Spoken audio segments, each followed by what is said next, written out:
Thank you, Dr. Naftali. We'll now go to rounds of questioning. We each have 5 minutes to ask questions of the witnesses. I'd like to say at the outset that there have been at least one, maybe two, who've questioned the title of this hearing, which includes the words, "When the president does it, that means it's not illegal," all in quotes. Who were we quoting?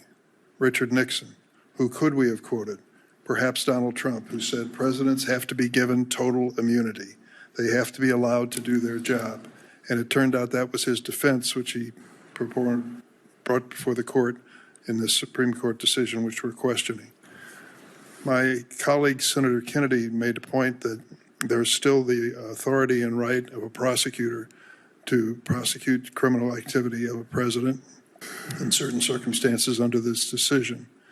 But as he went on to say, they have to prove beyond a reasonable doubt, I'd like to add that there was also a part of this decision which limited the use of evidence by prosecutors. And that was noted not just by me, but certainly by Amy Coney Barrett, a Trump appointee to the Supreme Court. Here is what she said. Before I quote her, the holding was a bridge was too far for her. She argued that, quote, "The Constitution, of course, does not authorize a president to seek or accept bribes. Yet excluding from trial any mention of the official act connected to the bribe would hamstring the prosecution."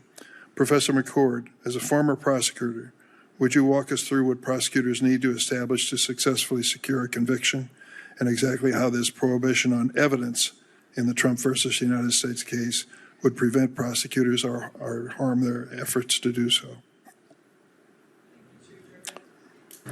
Yes, a prosecutor, of course, to prove any criminal case must prove beyond a reasonable doubt every element of the offense charged. And to do that, they introduce evidence into court that establishes those elements and argue to the jury that the elements have so been proven. By hamstringing a prosecutor, even in a prosecution that the Supreme Court has now told us is possible, a prosecution for unofficial acts, purely personal acts, by barring evidence of official acts in those prosecutions, that severely hamstrings the government, as Justice Barrett pointed out in her dissent to that part of the court's opinion.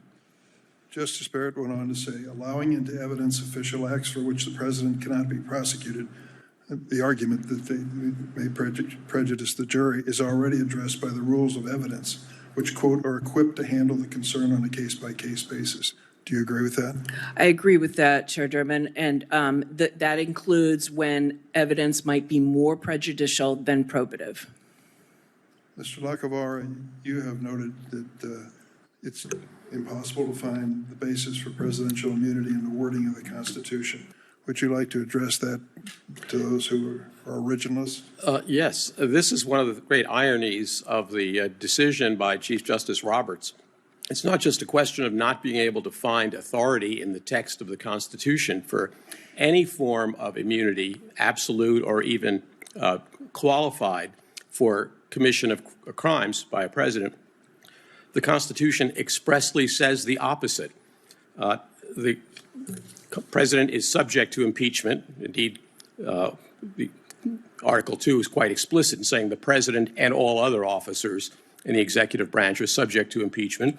And then the impeachment clause, this is in Article 1, Section 3, about the role of the Senate in trying impeachments, says judgment shall not, in an impeachment, shall not extend beyond removal from office, so that unlike in Parliament, where a penalty such as death could be imposed by Parliament, only upon conviction is a official such as the president removed from office. But then the text goes on to say, but the party convicted, that includes the president, shall nevertheless be liable and subject to indictment, trial, judgment, and punishment according to law. I think it could not be fairer or more obvious that the framers of the Constitution intended that a president, whether or not impeached and removed, is subject to the normal course of law, as the text said, if his conduct, his official conduct, was not only impeachable or possibly impeachable, but also a violation of criminal law. Thank you. I want to close by referencing a statement made earlier by my friends on the other side of the aisle. Never should anyone interpret these hearings as an invitation to violence against anyone, period. A Supreme Court justice or any person involved in our nation's affairs and public interest and public policy. Holding a hearing on a Supreme Court decision is almost routine in this committee. The fact that we've done today, I think history will judge, is the right thing to do in light of the gravity of this decision. And secondly, questioning the ethics of the Supreme Court happens to be our responsibility under the Constitution, Article 3. I think we should continue to do that and not be questioned on our motives when we do. Senator Graham.